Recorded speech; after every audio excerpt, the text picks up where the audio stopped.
Hürmetli vatandaş, bugünkü leksiyalarımızı başlayımız. Leksiyada size kadar Washington'dan sözdeyimiz. Bugünkü ise 2019 yıl 8. ayının 21. gün haftaki çarşamba. Leksiyanı sözleştim bunun bir kelime vaziyet. Vaziyet demez bir yeni siyasi hukum.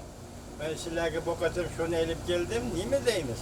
Mesela hazır torbetlerde toxtumay aktif faaliyet kılıp atkan Can Since Efendi bundak dedi.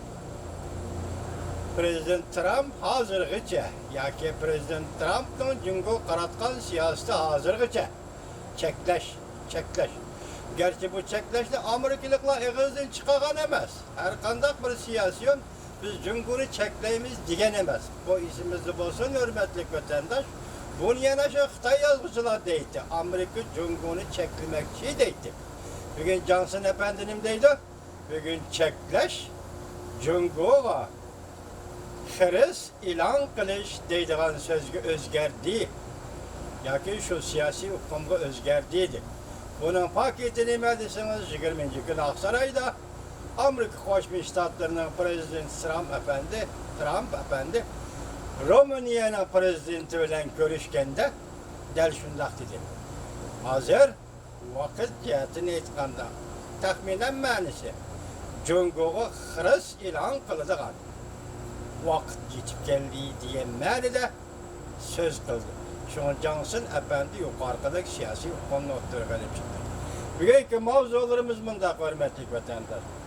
Prezident Trump, Tayvan'a 16 belgelik ayrıplarını set biriş planını tasdikladı. Cungo agahlandırıp Amerika akıbetki yüzülmez ol dedi. Mavzulu haber 8. ayının 19. günü Amerika Avaz'dan Xitay'da programı selam kıldı. Haber mındak başlandı. Washington, Amerika Koşmuş Ştatlarının Prezidenti Trump 8. ayının 18. günü Tayvan'a 66 tane F-16 belgelik ayrıpılan setip veriş planını tasdikladı. Umumi kıymet 8 milyar dolar. Çünkü bunun için kat'i karıştırdıqanlığını bildirip hem de agahlandırıp eğer Amerika bu planını derhal bekar kılmaydıken bundan kelip çıkıdığan barlık akıbetleri Amerika mesul bidi.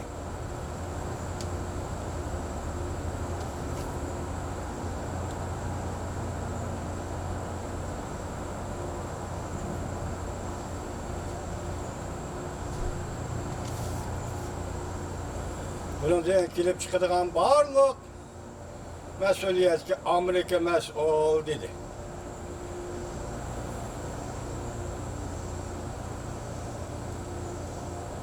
Prezident Trump yakşembe günü mındak delilledi. Kımmeti 8 milyar dolar yaraydıgan harbiy kural yarak setip beriş. Harbiy kural yarak setip beriş. Tayvan 66 tane F-16 belgelik harbiy ayrıpılan setip beriş planını tasdikladı. Şundakla Prezident Trump Tayvan bu harbiy ayrıpılanlarını mesuliyetçallık ile işletiş lazım değil. Cungo haftanın 1. günü, yani 8. ayının 19. günü Amerika'da Tayvan'a 66 tane F-16 belgelik ayrıpılan setip beriş planı karıştırdıqanlığını bildirip mındak dedi. Amerika Tayvan'a harbiy kural yarak setip beriş bir cungo prensibi xilap, 3 parça ahbaratı xilap, işki işlağı arlaşqanlıq ve akaza. 8. ayının 19. günü ötküzülgen muhbirleri kütübeleşeceğine de Cungo Taşkı İslam Ministerliği'nin bayanatçısı Geng Shuang Tayvan'a harbiy kural yarak setip berişten eğirliğini tonu verişine haydakçılık kılıp Amerika bu planını derhal emelden kaldırışı lazım dedi.